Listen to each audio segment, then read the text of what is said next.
உலகெங்கிலும் நடக்கும் முக்கிய நிகழ்வுகளை குறுஞ்செய்தி வடிவத்தில் தெரிந்து கொள்ள ஆதன் செயலியை டவுன்லோட் செய்யுங்கள். ஆதன் செயலியை டவுன்லோட் செய்ய டிஸ்கிரிப்ஷனில் உள்ள லிங்கை கிளிக் செய்யவும். மகர ராசி நேயர்களே, சூப்பரா இருக்குன்னு சொல்லும்போது நடக்க மாட்டேங்குது. இப்படி பல கேள்வி உண்டு. இறை வழிபாட்டை நோக்கி பயணம் பண்ணுங்க. குலதெய்வத்தை கெட்டியமா பிடிங்க. முதல் விஷயம். முதலும் நீயே, முடியும் நீயே. முருகப்பெருமான். உங்களுடைய பிறப்புடைய நோக்கத்தை யாரை தெரிஞ்சு முடியும் தெரியுமா? செவ்வாய் கிரகத்தை வச்சு தெரிஞ்சுக்க முடியும். நான் ஏன் பிறந்தேன், செவ்வாய் உங்க ஜாதகத்தில் எங்க இருக்காரு, என்ன பண்றாரு வச்சு பார்த்து தெரிஞ்சு தான் உங்களுக்கு பலன் சொல்ல முடியும். ஐயா நீங்க இதுக்காக பிறவி எடுத்திருக்கீங்கன்னு சொல்ல முடியும். எங்கெங்க சம்பந்தப்படுவார் முருகப்பெருமான் அப்படின்னா, பொதுவாகவே அதிகமாக சம்பந்தப்படுறது குழந்தை பிறப்புக்கான ஒரு முக்கியமான தெய்வம் முருகப்பெருமான். ரத்தம் சம்பந்தமான விஷயத்துக்கும் அவரு தான். அவர் இப்போ நீங்கள் மருத்துவரும் அவரு தான். ஏகப்பட்ட டிபார்ட்மெண்ட் அவர் கையில் வச்சிருக்குது. வள்ளி தெய்வான இருக்கிற முருகப்பெருமான வணங்குங்க. தனி பயிற்சி வருதா, குரு பயிற்சி வருதா, ராகு எது பயிற்சி வருதா, எந்த பயிற்சி வந்தாலும் முருகப்பெருமான் இருக்காரு. அவருக்கு வழிபாடு செய்யுங்க. ஒன்று, தூரம் பருப்பு தான் அவரோட பிரதான ஒரு வகை. யாருக்கு அவருக்கு பிரித்தியான பொருள் எதுனா தூரம் பருப்பு முருகப்பெருமானுக்கு. திருமணம் ஆகாத கன்னிப்பெண்கள் யாராவது இருந்தாங்கன்னா, உங்களுக்கு பொருளாதாரம் நல்லா இருந்துச்சுன்னா அவங்களுக்கு தேவையான உதவி செய்யுங்க. கிரகங்களை நான் கேரக்டராக உருவப்படுத்துவேன். 3ஆம் இடம் கெட்டு போச்சு, அவங்க சகோதரன் வைப்பார். சந்திரன் கெட்டு போச்சு, அம்மா நல்லபடியாக இருப்பார், சந்திரன் ஆக்டிவேஷன் ஆகிடுவார். சூரியன் கெட்டு போச்சா, அப்பா நல்லபடியாக இருப்பார், முடிஞ்சு போச்சு. இப்படி எல்லா உறவு முறைக்குள்ள ஒரு கிரகம் இருக்கு. ஆதன் ஆன்மீகம் நேயர்களுக்கு வணக்கம். ஆன்மீகம் சம்பந்தமான பல விஷயங்களுக்கு தொடர்ந்து நம்ம சேனல் மூலமா தீர்வு கொடுத்துட்டு இருக்கோம். அந்த வகையில இன்னைக்கு நம்மளோட இணைஞ்சிருக்காங்க பாலாறு வேலாயுதம் சுவாமிகள் அவர்கள். வணக்கம். வணக்கம். வணக்கம். நல்லா இருக்கீங்களா? நல்லா இருக்கும் சார். இன்னைக்கு நம்ம என்ன பேச போறோம் அப்படின்னு பாத்தீங்கன்னா, மக்களுக்கு ரொம்ப தேவையான ஒரு விஷயம் தான் சார். இந்த 2025 மற்ற வருடங்களை கம்பேர் பண்ணும்போது இந்த 2025 என்ன ஒரு விஷயம் நடக்க போகுது அப்படின்னா, ராஜ கிரகங்களான சனி, குரு, ராகு, கேது எல்லாருமே பயிற்சி ஆகுறாங்க. ஒரே வருடத்துல அடுத்தடுத்த பயிற்சி நடக்குது. ஒருத்தருக்கு சனி பகவான் நல்லது கொடுப்பாரு அப்படின்னா, குரு என்ன செய்வார்னு தெரியல. அடுத்து வர ராகு கேது என்ன செய்வாங்கன்னு தெரியல. இல்ல குரு உங்களுக்கு கோடி கோடியா கொடுக்க போறாரு அப்படின்னு சொன்னா, பின்னாடியே நமக்கு சனி பயிற்சி இருக்கு, ராகு கேது பயிற்சி இருக்கு. எதுல நல்லது எதுல கெட்டதுன்னு தெரியாம மக்கள் மனசுல குழப்பத்துல இருக்காங்க சார். இப்ப நம்ம ராசி பலன் பேசவே போறதில்ல. எல்லாருக்குமே தெரிஞ்சிருச்சு குரு பயிற்சியில் என்ன நடக்க போகுது, சனி பயிற்சியில் என்ன நடக்க போகுது, ராகு கேது என்ன பண்ண போறாங்கன்னு தெரிஞ்சிருச்சு. இந்த எந்த பயிற்சியிலுமே மாட்டாம இந்த கழுவுற மீன்ல நழுவுற மீன்னு சொல்லுவாங்கல்ல சார், அந்த மாதிரி நழுவி ஓடுறதுக்கு அப்பன் முருகனை பிடிக்கணும். அது எந்த ராசி எந்த முருகனை பிடிக்கணும்னு நீங்க சொல்லிடுங்க சார். இல்லை, முருகனை பிடிக்கிறது பிரச்சனை இல்லை. கலைவுடைய தெய்வம், கண்கண்ட தெய்வம். மக்களுக்கு இந்த மாதிரி குழப்பம் ஏன் வருதுன்னு எனக்கு புரியல. ஆனால் டெக்னாலஜி அதிகமாகிடுச்சு. எல்லாருமே இப்போ நம்மளுக்கு பேச்சு தெரியுதே இல்லையோ, மக்கள் ரொம்ப தெளிவாக இப்போலாம் அந்த டேட்டோட சொல்கிறான், அந்த டைமோட சொல்கிறான். பௌர்ணமி என்னைக்கு டைம் சிலர் இன்னும் நல்லா நோட் பண்ணீங்கன்னா, எனக்கு இந்த கிரகம் இந்த கட்டத்தில் கேட்குறாங்க அப்படின்னும் கேட்பாங்க. நல்ல அவேர்னஸ் ஆயிடுச்சு. பிரச்சனை இல்லை. ஐயா எனக்கு லக்னத்தில் ராகு இருக்குது, என்ன பண்ணுவார், அவர் செவ்வாய் பார்க்குறாரு, என்ன இப்படிலாம் கேள்வி கேட்பான். என்ன எப்போ பார்வையை பற்றிலாம் பேச ஆரம்பிச்சிங்களப்பா, பரவாயில்லையே, எவ்வளோ அவேர்னஸ் ஆகிடுச்சு. நல்ல விஷயம் ஒரு பக்கம் நினச்சாலும் கூட அது ஒரு தேவையற்ற பணி. இன்னும் முறையாக படித்து சொல்கிறவங்கள பேச்சு கேட்கணும். நான் தானாக விடக்கூடாது. முதல்ல எதுக்கு இந்த கிரக பயிற்சிக்கு இவ்வளோ முக்கியத்துவம் தராங்கன்னு எனக்கு தெரில. கண்டிப்பாக கிரக பயிற்சி ரொம்ப முக்கியம் மனுஷனுக்கு. எப்படியா இருந்தாலும் நீங்கள் நினச்சாலும் நினைக்கலாம் நடக்க போகுது. அதில் மாற்றங்கள் பயிற்சி ஆகிறது விதி சார். பயிற்சி ஆகிட்டே தானே, அது ஒன்றுமே பண்ண முடியாது வச்சுங்களா. ஏன் அந்த பயம் வருது முதல்ல மக்களுக்கு? தயவு செஞ்சு பயிற்சி பயப்படாதீங்க. இங்கே நீங்கள் என்ன தான் அழுது பூண்டாலும் ஏதோ சொல்ல மாண்டவர் மேல் வந்துடுற மாதிரி முடியாது. ஒரு சில விஷயத்தை மாற்ற முடியாது. தெளிவாக தெரிஞ்சுங்க, மாற்றவே முடியாது. குறைக்கலாம். அந்த தன்மைகளை குறைத்து விஷயத்துக்கான உண்டு. அதுக்கு வழி தேடணும். பயிற்சிகள் உண்டு. ஒவ்வொரு கிரகம் பயிற்சிக்கு முன்னாடியே 2 மாதம் முன்னாடியே தன்னுடைய வேலையை காமிக்க ஆரம்பிச்சு தன்மைகள் ஆரம்பிச்சிடும். அப்போ தெரிஞ்சுக்கலாம் ஈஸியாக. நீங்கள் இதுக்கு எங்களை மாதிரி ஜோசிகாரை பார்க்க வேண்டிய அவசியமே இல்லை. ஒரு பயிற்சிக்கு முன்னாடியே உங்களுக்கு நல்லது நடக்குதா கிடையாது நீங்கள் பார்த்தீங்கன்னா உங்களுக்கு தெரிஞ்சிடும் என்னென்ன. ஐயா நம்ம சாதகமான பயிற்சி இருந்தா கண்டுபிடிச்சிடலாம் சார். 3 கிரகமும் வரிசையா பயிற்சி. அதுதான் நம்ம ஆரம்பத்திலேருந்து சொல்லக்கூடிய விஷயம். என்னன்னா, பொதுவாக இப்போ நேரத்தில் இல்லை, ஒவ்வொரு முறையும் நாங்கள் பேச ஆரம்பிச்ச காலம் சொல்கிறோம். ஐயா உங்கள் ஊரில் இருக்கிற ஜோதிட்டு போங்க, போயிட்டு ஒரு 10 வயசு 5 வயசுலேயே ஜாதகத்தை பார்த்து கணிச்சிருங்க. எதெல்லாம் உங்களுக்கு சாதகமாக இருக்கக்கூடிய நிலை எப்படி இருக்குது, பாதகமாக எது இருக்குது, உங்களுக்கு சாதகன் யார், பாதகன் யார், வேதகன் யார், பாதகாதிபதி யார், அவர் எப்போ பயிற்சி ஆகும்போது என்னென்ன விஷயம் நடக்குதுன்னு தெளிவுபட்டுருங்க. பொதுவாக பார்த்தீங்கன்னா யோகி அவயோகின்னு சொல்லுவோம். பொதுவான விஷயம். அவர் இப்போ இப்போ 2ஆவது நட்சத்திரம் உங்களை நன்மை செய்யுமானா செய்யும், 6ஆம் நட்சத்திரம் நன்மை செய்யுமா செய்யும். அது டிஃபால்ட்டு. அவர் அஸ்தங்கம் ஆகிருந்தாலும் சரி, திதி சூன்யமாக இருந்தாலும் சரி, முடக்காக இருந்தாலும் சரி, ஒரு கட்டத்தில் உங்களுக்கு நன்மை செய்வார்னா நன்மை செய்வார், அதில் மாற்றம் இல்லை. இது பல காம்பினேஷனில் பார்க்கக்கூடிய விஷயம். இப்போ நம்ம ராசிக்குன்னு பார்த்தீங்கன்னா அது விரைவாக கிடைக்கக்கூடிய விஷயம்னால நம்ம ராசிக்கு அதிகமான ஒரு முக்கியத்துவம் தர வேண்டிய விஷயங்கள் இல்லை. இது பயிற்சி, ஒரு வீட்டிலேருந்து இன்னொரு வீட்டுக்கு பயிற்சி ஆகிறார். அப்போது அவருடைய பார்வை, அவர் அமரக்கூடிய இடம், அதை மற்ற கிரகங்கள் பார்க்கக்கூடிய விஷயம், உங்களுக்கு இது வந்து கோச்சாரம் நம்ம சொல்கிறது. தசாநாதன் புத்திநாதன் எப்படி இருக்கிறான், உங்கள் பிறப்பு லக்னத்தில் எப்படி, இன்றைக்கி போகிற லக்ன பிரகாரம் எப்படி இருக்குது, இவ்வளோ விஷயம் ஆய்வு பண்ண முடியாது. பொதுவாக ஐயா மகர ராசிக்கு இப்படி ஆகிடும், துலா ராசிக்கு இப்படி ஆகும், மேஷ ராசிக்கு இப்படி ஆகிடும் அப்படின்னு சொல்கிறதுல எனக்கு உண்மையிலே ஏற்படுதில்லை. என்ன அனுபவத்தில் சொல்ல வரேன். எனக்கு இப்போ எல்லாம் பொதுவாக வந்து சொல்லுவாங்க, ஒரு பேச்சு சொல்கிறேன், அஷ்டம சனி. ஐயோ பார்ப்போம், அஷ்டம ஆளையே காலி பண்ணிடும். அது வாய்ப்பு கிடையாது. சரி, சப்போஸ் சனி பகவான் உங்களுக்கு உண்மையிலே நன்மையான கிரகமாக இருந்துச்சு, பிறக்கும் போது நன்மையான கிரகம், இன்னி நன்மையாக இருக்காரு, இல்லை தசாநாதனாவோ புத்திநாதனாவோ நல்லா இருக்காரு, இல்லை அவர் குரு பகவான் பார்த்துட்டாரு, 5ஆம் பார்வையோ 7ஆம் பார்வையோ பார்த்துட்டாரு, தீர்க்கமாக பார்க்குறாரு, நல்லா இருக்கிற ஒரு சுச்சுவேஷன் கொடுத்துட்டாரு. சனீஸ்வர பகவான் ஜாதகத்துக்குள்ளே ரொம்ப வலிமையான கிரகமாக இருக்கார், யோகியாக இருக்கார், அதிகமான டிகிரி வாங்கியிருக்காரு. அப்படின்னும் போது அவர் எப்படி உங்களுக்கு கெட்டது பண்ண நம்ப முடியும்? வாய்ப்பு ரொம்ப குறைவு. உங்கள் கர்ம வினைப்படி கண்டிப்பாக ஒரு சில விஷயத்தை கொடுப்பார். அது இது யாராக இருந்தாலும் விதிவிலக்கு கிடையாது. நீங்கள் என்னதான் ஒரு நல்ல யோகியாக இருந்தாலும் அவயோகியாக இருந்தாலும், உங்களுக்கு யோகக்கார கிரகமாக இருந்தாலும் கூட உங்கள் கர்மவினை அதிகமாக இருக்கும்போது அதுக்கான ஒரு துன்பத்தை நீங்கள் அனுபவிக்கணும் விதி இருக்கும்போது அதை மாற்ற முடியாது. நம்ம குறைக்கிறதுக்கான வச்சு தான் சொல்கிறோம். அதனால் ரொம்ப போட்டு மக்கள் வந்து குழம்பக்கூடாது. கிரகங்கள் என்றைக்குமே பயிற்சி ஆகிக்கொண்டு தான் இருக்கும். அது எந்த கிரகமாக இருந்தாலும் பயிற்சி ஆகும். நீண்ட காலம் இப்போ நீங்கள் எல்லாருக்கும் இந்த நீங்கள் கேட்குற மாதிரி இந்த ஏன் கேள்வி எழுதுன்னா, நீண்ட நாட்கள் நீண்ட ஆண்டுகள் பயணிக்கக்கூடிய கிரகங்கள் இதெல்லாம். மெஜாரிட்டி கிரகம் சொல்லுவோம் இல்லையா, சனீஸ்வர பகவானும் சரி, குரு பகவானும் சரி, ராகு பகவானும் சரி, நீண்ட நாட்கள் பயணிக்கக்கூடியவங்க, நம்மளுடைய வாழ்க்கையோட பெரும்பகுதி விஷயத்தை எடுத்துக்கிறவங்க, பெரும்பான்மையான விஷயத்தை டிசைட் பண்ணுறவங்க, வாழ்க்கையை மாற்றத்தை கொடுக்குறவங்க. அதனால் இந்த பயிற்சிக்கு வந்து மக்கள் வந்து உண்மையிலே எதிர்பார்க்குறாங்க ஓகேன்னு சொல்லிட்டு. நம்மளுக்கு இதை தாண்டி நம்மளை லக்னம் மாறுன்ற விஷயம் இருக்குது, நம்மளுக்கு யோகி அவயோகியம் நிறைய விஷயங்கள் இருக்குது. காம்பினேஷனாக தான் ஒரு விஷயத்தை கொடுக்க முடியும். அது அதெல்லாம் பயிற்சியை பார்த்து அதிகமாக நீங்கள் வந்து ரொம்ப ஃபீல் பண்ணாதீங்க. ஓகே, அவர் நல்லவராக கட்டுறான்னு முதல்ல பார்க்கணும்.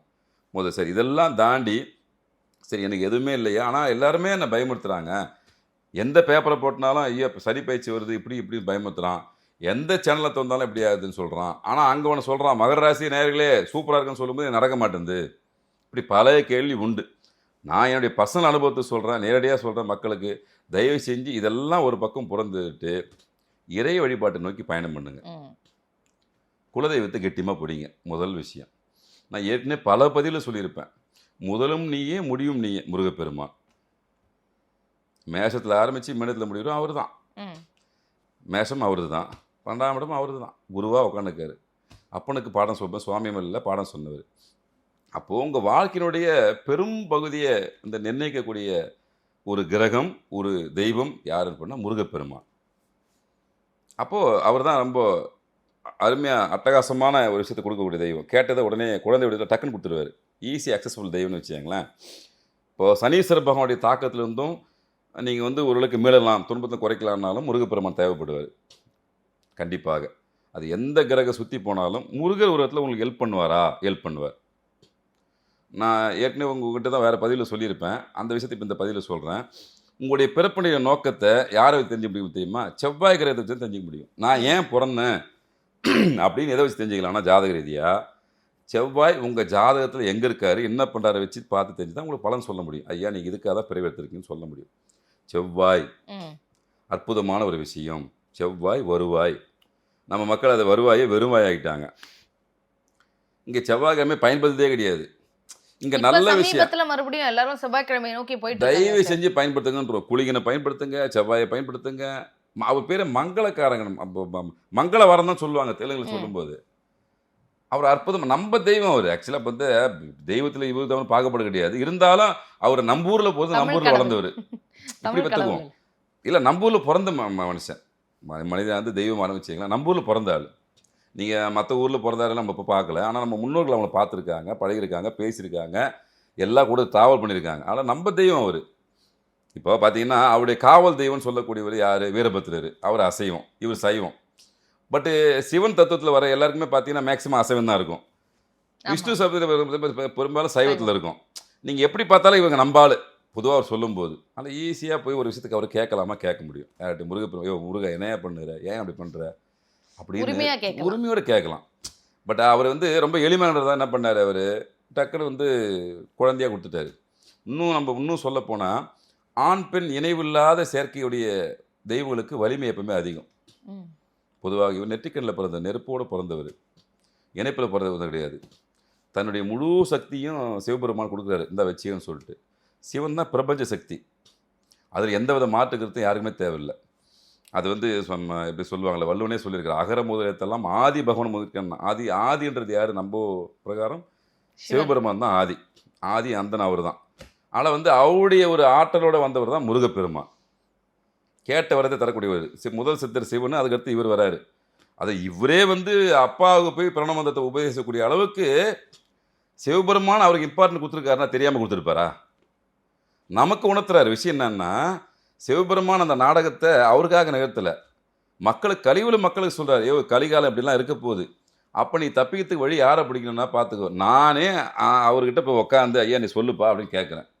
எப்படி என்னதான் நீ உலகத்தில் பெரும் தெய்வம்னு சொல்கிற, சிவன் தான் பிரபஞ்சம்னு சொல்கிற, நீ இல்லாமல் உலகமே இல்லை, உலகத்தை படைச்சவனே நீ தான் சொல்கிற, அப்படியாப்பட்ட நான் அப்படின்னு சொல்கிற நானே அவர் கீழே போய் உட்காந்துட்டேன், ஐயா சொல்லுப்பான்னு சொல்லிட்டேன். அப்போ அந்த நான் அப்படின்றது இறங்கி போச்சு. முதல்ல சிவனே கொஞ்சம் கீழே வந்துட்டார். ஓகேப்பா நீ சொல்லுப்பான்னு கேட்கக்கூடிய ஒரு இம்பார்ட்டன்ட் யார் கொடுத்துருக்கா அப்படின்னா முருகனுக்கு கொடுத்திருக்காரு. முருகப்பெருமாள் தான் கொடுத்துருக்காரு, வேறு யாருக்கும் இல்லை. எனக்கு தெரிஞ்சு நான் படித்த புத்தகத்தின் வாயிலாக சொல்ல வரேன், அனுபவத்து வாயிலாக சொல்ல வரேன். பெருமாள்கிட்ட ஒரு முறை அந்த மாதிரி இந்த மும்மூர்த்திகளுக்கு யார் பிரச்சனை வரும்போது அவர் கால் டச் ஆகிடுச்சுன்னு சொல்லிட்டு சிவன் ஓடி வந்துட்டார். ஐயா என் கால் நீங்கள் இப்போ உங்கள் கை படக்கூடாது அப்படின்னு உடனே பிரசன்னமாயிட்டார். யார்கிட்ட? பெருமாள்கிட்ட வந்து பிரசன்னமாயிட்டார். போதும் இந்த பிரச்சனையை விட்டுருங்க, ஓகே மும்மூர்த்தியில் நம்ம இப்போ போட்டி வேணாம், இதோட முடிச்சிருங்க கதையை சொல்லி தான் அந்த மும்மூர்த்திகளை பிரச்சனையை விட்டுட்டு அவர் டக்குன்னு பிரசன்னமாகி நீங்கள் தொடக்கூடாத காலம் சொல்லிட்டு வந்துட்டார். இது ஒரு வகை.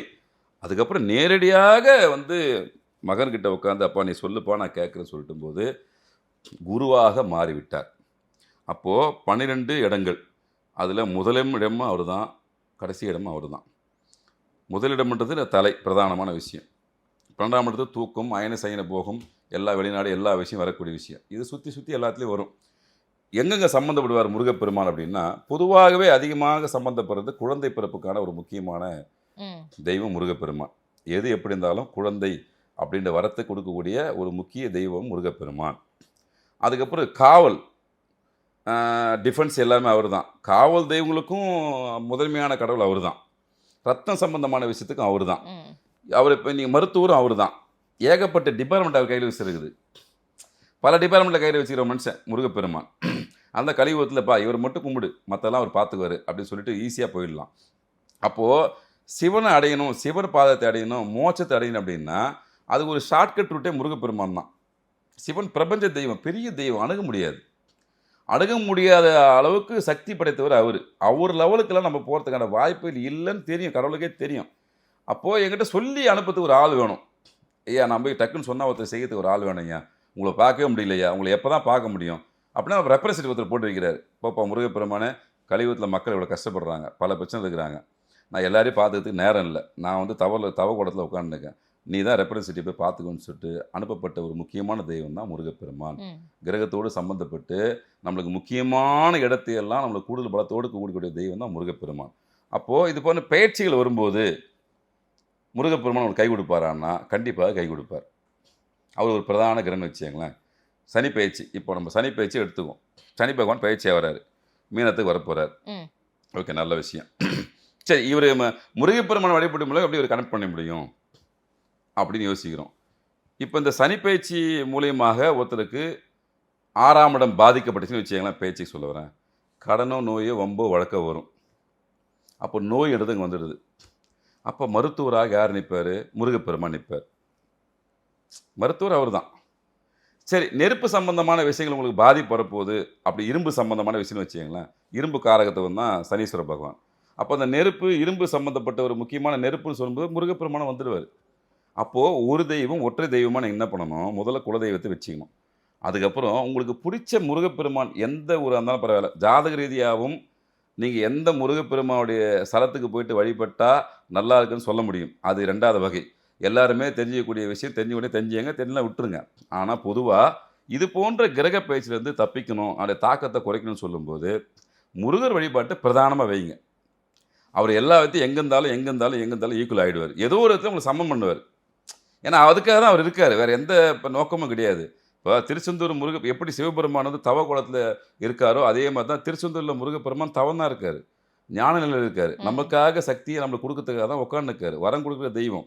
ஒவ்வொருத்தரும் ஒரு கேரக்டர் வைஸாக இருக்கார்.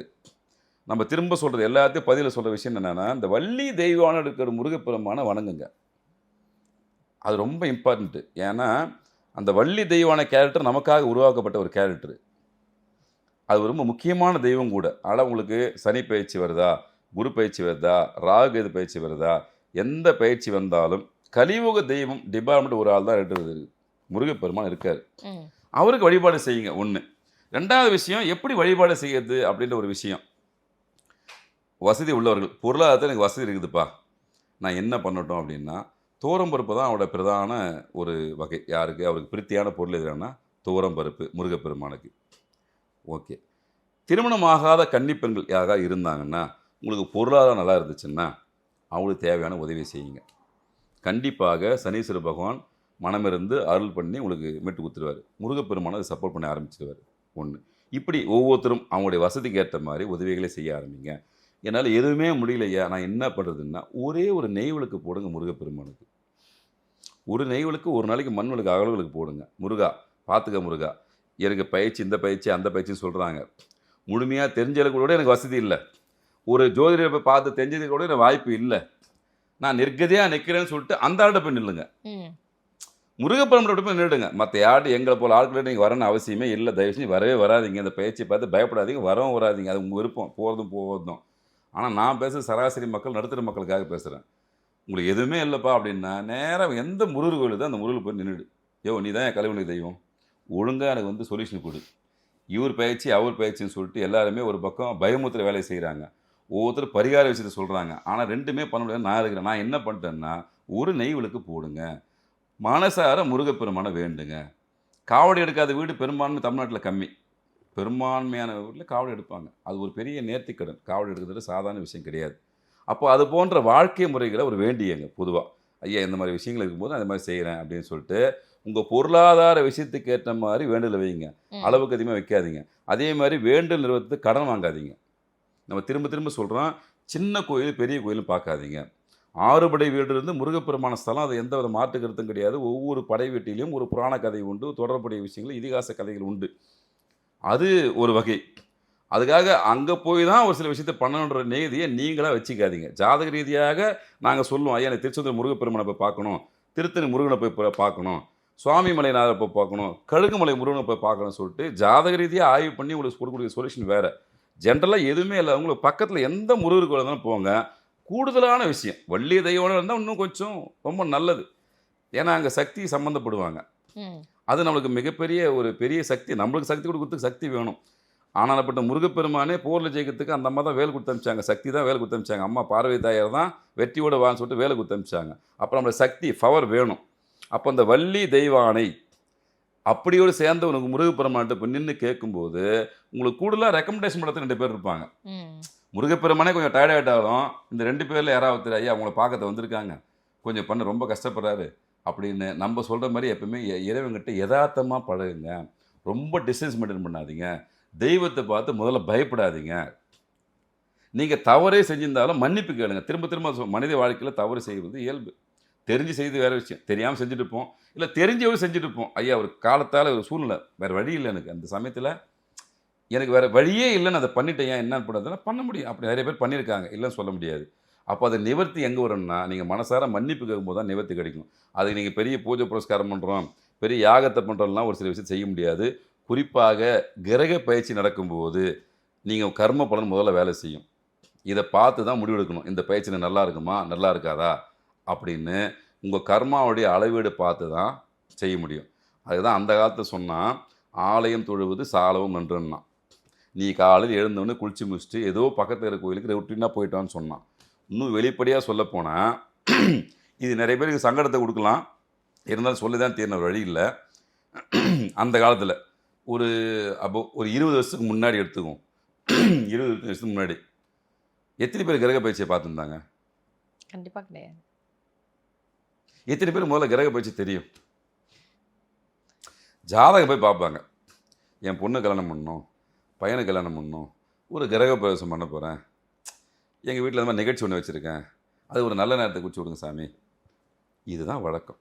ஊரில் ஒருத்தர் 2 பேர் இருப்பாங்க, போய் பார்ப்போம், குறித்து கொடுப்பாரு. இல்லை கோயிலுக்கு போக போகிறேன், அந்த கோயில் நான் போகலாமா, நல்லா இருக்குமா, இப்போ திருப்பதி போக போகிறேன், பழனி போக போகிறேன், இப்போ கேட்பாங்க, சொல்லுவாங்க.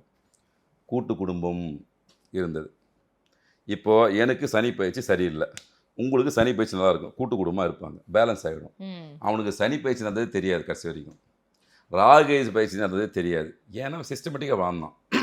காலையில் எழுதான், நெத்தியில் அவனுக்கு நாமமும் பட்டையை போட்டான், கோயிலுக்கு போனான், சாமி கும்பிட்டான், பெரியவங்களை மதித்தான், அப்பா அம்மாவை மதித்தான், காலில் வந்து கும்பிட்டான், போனான், அண்ணன் தம்பி மதித்தான், சித்தப்பா பெரியப்பா மதித்தான், பெரியம்மா சித்தியை மதித்தான், உறவு முறையில் முதல்ல மதித்தான், உறவு முறையில் தெரிஞ்சுக்கினான்.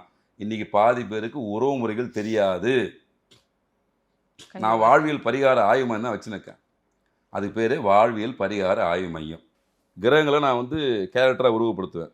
3ஆம் இடம் கெட்டு போச்சு, அவங்க சகோதரனை போய்ப்பார். சந்திரன் கெட்டு போச்சு, அம்மா நல்லபடியாக பாரு, சந்திரன் ஆக்டிவேஷன் ஆகிடுவார். சூரியன் கெட்டு போச்சா, அப்பா நல்லபடியாக பாரு, முடிஞ்சு போச்சு. இப்படி எல்லா உறவு முறைக்குள்ளே ஒரு கிரகம் இருக்குது. மாமியார் ஒரு சில விஷயம் 11 லாபஸ்தானம் கிடைக்கணுமா, அப்போது ஒரு சில விஷயம் ஆக்டிவேஷன் பண்ணணும். அப்படியே உறவு முறையை முதல்ல சீராக்கணும். உறவு முறையை மதித்து நீங்கள் பண்ணாவே ஒவ்வொரு உறவு முறைக்கும் ஒரு கிரகத்துடைய காரகத்துவம் உண்டு. நீங்கள் அது கோயிலுக்கு தான் போய் செய்யணும்னு அவசியம் இல்லை, இங்கே பண்ணாவே வேலை செஞ்சிடும். இப்போ நிறைய பேர் சந்திராசத்தை பார்த்து பயப்படுவாங்க, ஐயோ உனக்கு சந்திராசம் வரும் போது சொல்லிட்டு. ஐயோ பெத்த அம்மா நல்லபடியாக பார்த்துக்கோ, உனக்கு சந்திராசம் வேலை செய்யாது. அம்மா தான் சந்திரன், நல்லபடியாக பார்த்துக்கோ. சூரியன் தான் அப்பா. அப்போது மாதா பிதா குரு தெய்வம்னு சொன்னான், முதல்ல ஃபஸ்ட்டு லிஸ்ட்டில் வந்துடுறாங்கல்ல. இந்த 2 பேர் பார்க்கும்போது நவகிரகங்கள் உங்கள்கிட்ட வர்றதுக்கு அச்சப்படும். பிரச்சனை அதுதான். என்ன தான் நவகிரகங்கள் உங்கள்கிட்ட வேலை செய்யறதுக்கு துடிப்பாக வந்தாலும் கூட நீங்கள் செஞ்ச இந்த புண்ணிய பலம் வந்து காப்பாற்றும், தர்மம் தலை காக்கிற மாதிரி. அப்போ வந்து நின்று பேசும்போது உங்களால் அது செயல்பட முடியாத ஒரு சூழ்நிலை நம்ம ஏற்படுத்தணும். எப்படி ஏற்படுத்த முடியும்னா, அந்த காலத்தில் கூட்டு குடும்பமாக இருந்தாங்க, உறவு முறையில் மதித்தாங்க, நல்ல தன்மையோடு இருந்தாங்க, நல்ல செயல்களை புரிஞ்சாங்க. அப்பயும் கெட்ட விஷயம் நடந்துச்சு, இல்லைன்னு சொல்ல முடியாது, அது ஒரு பார்ட் நடந்துச்சு. இந்தளவுக்கெல்லாம் இல்லை. முதல்ல உறவு முறையை மதிக்க கற்றுக்கணும். அப்போ இருக்கும்போது நீங்கள் கிரக பயிற்சி பார்த்து பயப்பட வேண்டிய அவசியம் இல்லை. இப்போ நாம் ஒருவர் நமக்கு ஒருவர் ஆயிடுச்சு. அப்போ ஒரு வீட்டில் 2 பேருக்குமே இன்றைக்கி ஒரு பேச்சு சொல்ல வர கோச்சாரத்தில் 2 பேருக்குமே சனீஸ்வர பகவான் ஒரு கொடுமையான இடத்துக்கு வராருன்னு வச்சுக்கங்களேன், நிலைமை எப்படி இருக்கும்? கொடுமையாக தான் இருக்கும், ரொம்ப கொடுமையாக இருக்கும். தீர்வு கிடைக்காது உங்களுக்கு. முதல்ல 2 பேர் தீர்வு கிடைக்கிறதுக்கு ஆளே இருக்காது உங்களுக்கு. அதை பேலன்ஸ் பண்ணுறதுக்கு ஒரு கேரக்டர் வரணும்ல. அந்த கேரக்டர் எங்கே போவீங்க? இப்போ அந்த காலத்தில் கொஞ்சம் விரைவாக திருமணம் பண்ணுவாங்க. அது தவறாக இருந்தாலும், சட்டப்பூர்வமாக தவறாக இருந்தாலும் என்ன பண்ணுவாங்கன்னா, முதல்ல ஒரு கால் கட்டு போடுப்பா சரியாயிடும்னு சொல்லுவாங்க. எதுக்கு? உடல் சேர்க்கைக்காக சொல்லலை, நம்ம நினச்சிக்க உடல் சேர்க்கை, அது கிடையாது. 2 கிரக சேர்க்கை, இது வேறு அது வேறு. 2 ஜாதக இணைவு ஏற்படும் போது இந்த கிரகம் பேலன்ஸ் ஆகுது, இந்த கிரகம் பேலன்ஸ் பண்ணிக்கும் குடும்பத்தில். ஆனால் முதல்ல அவனை மேரேஜ் பண்ணி வைப்பா, அப்புறம் பார்த்தலாம், எதுவாக இருந்தாலும் முதல்ல கல்யாணத்தை பண்ணு அப்புறம் பார்த்தலாம் சொல்லிட்டு முதல்ல எதுக்கு முடிவு கொடுப்பாங்கன்னா, திருமணத்துக்கு உதாரணம் கொடுப்பாங்க. முதல்ல திருமணம் பண்ணுப்பா, நல்லாயிடுவான், கொஞ்சம் கெட்டு போயிடும், முதல்ல கல்யாணம் பண்ணியா திருந்திடுவான் அப்படின்னு சொல்கிறதுக்கு காரணம் என்னன்னா, அந்த மனப்பொண்ணும் மனமூனோ திருத்தம் கிடையாது. இந்த கிரகம் வலிமை பெற்றிருந்துச்சுன்னா, இந்த ஜாதகத்தை தாண்டி இந்த ஜாதகம் வலிமை பெற்றிருந்தா அதை டாமினேஷன் பண்ண ஆரம்பித்தா அவன்கிட்ட கண்டிப்பாக அடங்கி தான் போகணும். இவன் பெண்ணுக்கு அடங்கி போனச்சுன்னா அடங்கி தான் போகணும், ஆணுக்கு அடங்கி போகணும்னு சொல்லிட்டு தான் அடங்கி தான் போகணும். அது ஒன்றும் பண்ண முடியாது. அதனால் என்ன பண்ணாங்க, மறைமுறைலாம் டக்குன்னு மேரேஜ் பண்ணி வச்சு சொல்லியிருந்தாங்க. குடும்பம் நல்லா இருந்தது. 9, 8 ஒரு குழந்தைய பற்றின காலகட்டம்லாம் உண்டு. இன்னைக்கு ஒரு குழந்தைக்கு ஐவி சென்டரில் போய் நிற்கிற ஒரு அவலமான சூழ்நிலை நிலவிச்சு. திரும்பவும் சொல்கிறேன், தயவு செஞ்சு கிரக பயிற்சி பார்த்து யாரும் பயப்படாதீங்க. முருகப்பெருமான பிடிங்க, ஒற்றை தெய்வத்தை பிடிங்க. நம்ம சுற்றி முற்றி அங்கே தான் வரும், எங்கே இருந்தாலும் பரவாயில்ல. முருகர் ஈஸியான அக்சஸ்ஃபுல் ஒரு தெய்வம். ஒரு அம்மன் சக்தி கண்டிப்பாக வேணும். வள்ளி தெய்வனே இருக்க முருகப்பெருமான வணங்குங்க. முடிஞ்சால் அந்த நாளில் செவ்வாய்க்கிழமை விரதம் இருங்க. வேல்மாரில் முடிஞ்சால் படிங்க, கந்த சஷ்டி முடிஞ்சால் படிங்க. இதெல்லாம் முடிஞ்சால் சொல்ல வரேன், திரும்ப திரும்ப முடிஞ்சால் சொல்கிறது காரணம், வயதானவங்க இருப்பாங்க, உடல் ரீதியாக பாதிக்கப்பட்டிருப்பாங்க, கண்டினியூவாக வேலைக்கு போகிற ஆட்களும் இருப்பாங்க, குடும்பத்துக்காக உழைக்கிற கேரக்டர்லாம் உண்டு, நிறைய உழைக்கிற கேரளம், அவங்களுக்கெல்லாம் அந்த படிக்கிறதுக்கான வாய்ப்பு இருக்காது. அப்போ முருகான்னு நினை. இப்போ அந்த காலத்தில் எல்லாருக்கும் ஏன் வந்து இறைவனுடைய பேரை ஏன் வச்சாங்க? அப்படியாவது இறைவனை நினைக்கிறதுக்காக தான் எல்லாருக்குமே பெரும்பான்மை ஒரு காலம் 20 வருஷத்துக்கு முன்னாடி எல்லாருக்குமே இறைவனுடைய பேர் தான் அதிகமாக இருக்கும். மாயாண்டி, முனியாண்டி, கோவிந்தசாமி, கன்சாமி, முருகன், கார்த்திகேயன், வேலன், இப்படி தான் பேர் இருக்கும். இப்போ தான் நீங்கள் நிறைய மாடர்னாக பேர் வச்சு ஸ்ரீ ஏதோ வருது, பேர் வாயில் நுழைய முடியாத பேர்லாம் வருது. அப்போ இறைவனை அதாவது இந்த பெயர் உச்சரிக்கும் போதாவது அவன் இறைவனை நடிக்கிறதுக்காக தான் பெயர் அப்படி வச்சாங்க. இன்னும் குறிப்பாக சொல்ல முன்னோர்கள் பெயரை வச்சாங்க, தாத்தா பாட்டிகளுடைய பெயரை வச்சாங்க. காலகாலமாக நம்ம முன்னோர்கள் நம்ம காப்பாற்றின ஆளாச்சு அப்படின்னு சொல்லிட்டு அவங்க பேரை வச்ச காலம்லாம் உண்டு. இப்போ கலாச்சாரம் எல்லாம் மாற மாற துன்பங்களுடைய அளவீடு அதிகமாகுது. துன்பங்கள் அளவீடு அதிகமாகும் போது அந்த பிரச்சனையை தீர்க்கறதுக்கான ஆட்களும் குறைவாயிட்டாங்க. அப்படியே சொன்னாலும் கூட ஒரு எதிர்கேள்வியை கழிச்சு அவன் கெத்துறதுன்னு ஒரு கேரக்டர் புதுசாக வந்துடுவான். உண்மையிலே ஒரு கேரக்டர் என்ன பண்ணுவான், சரி பரவாயில்லப்பா அப்பா அம்மா மதிப்போம் கூட வச்சுக்கலாம்னு சொல்லிட்டு நினைக்கும் போது ஒரு புது கேரக்டர் வரும். ஐயோ நீ எதுக்குப்பா அப்பா அம்மா சேர்த்துன்னு இது ஓல்டேஜ் ஹோமில் ஏதாவது சேர்த்துறேன்ப்பா பார்த்துக்கலாம், அங்கே பணம் கட்ட பார்த்துக்க போகிறாங்க அப்படின்னு டைவர்ட் பண்ணுற கேரக்டர்லாம் வரும். அவன் விதி, அதை நம்ம ஒன்றும் பண்ண முடியாது. ஆனால் உங்களுக்கு சுய அறிவு, அதான் பகுத்தறிவுன்னு சொன்னார் பெரியார். பகுத்தறிவுன்னு என்ன, பகுத்து பார்ப்பது. பெரியார் சொன்ன கொள்கை உண்மையிலே ஒரு சில விஷயம் நல்ல விஷயம்தான். பகுத்து பார்க்கணும் என்ன விஷயம்னு சொல்லிட்டு பாரு. உனக்கு பகுத்தறிவு கொடுத்துருக்கலாம், இறைவன் எல்லாத்தையுமே அவன் கட்டுரையில் வச்சுக்கல, உன்னை சிந்திக்கிற தன்மை கொடுத்து வச்சுருக்கான்ல, நீ சிந்திச்சு செயல்படு. அப்போது உனக்கு எந்த மார்க்கம் பிடிக்குதோ அந்த மார்க்கத்தில் வாழ்ந்துக்கோ. எனக்கு இந்த மார்க்கம் அந்த மார்க்கம் சொல்ல வரல. இப்போ பொதுவாக இந்து மதத்தை ஃபாலோ பண்ணுறதுக்காக நான் சொல்லக்கூடிய விஷயம், முருகப்பெருமான் அற்புதமான ஒரு ஈஸி அக்சஸ்ஃபுல் காட். பல்வேறு நோய்களுக்கு ஒரு அருமருந்துன்ற மாதிரி பல்வேறு பிரச்சனைகளுக்கு பல்வேறு கிரகங்களுக்கு பயிற்சிகளுக்கு தீர்வாக முருகப்பெருமான் ஆவிவார். ஆனால் முருகப்பெருமான் வழிபட்டிங்கன்னா ஒரு கிரக தாக்கத்தை உனக்கு பிரச்சனையை துன்பத்தை குறைக்க முடியுமான்னா நிச்சயமாக 100% முடியும். ஆனால் உங்கள் அருகில் இருக்கிற எந்த முருகப்பெருமான் கோயிலாக இருந்தாலும் கிரக பயிற்சியை பார்த்து பயப்படாமல் ஒரு அகல் விளக்கு ஒரு நெய் விளக்கு போட்டு வழிபட்டு வந்தாவே உங்கள் பிரச்சனை வந்து பாதி விடுபட்டு வரலாம். இதுதான் உண்மையான விஷயம். தயவு செஞ்சு சராசரி மக்கள் நடுத்தர மக்களை பயன்படுத்துங்க. பொருளாதார வசதி இருக்க தயவு செஞ்சு அன்னதானத்தை கொடுங்க. அது உங்கள் கர்ம வினையை கண்டிப்பாக குறைக்கும். Okay sir. அதாவது என்ன கிரகங்கள் பெயர்ச்சி ஆனாலும் முருகன் ஒருத்தன் தான். அந்த ஒருத்தனையும் எப்படி பிடிக்கணும் அப்படின்னு சொல்லிட்டு இன்னைக்கு நீங்கள் ரொம்ப தெளிவாக சொன்னீங்க. நேயர்களுக்கு ரொம்ப பயனுள்ளதாக இருக்கும்னு நினைக்கிறேன். ரொம்ப நன்றி சார். நன்றி, வணக்கம்.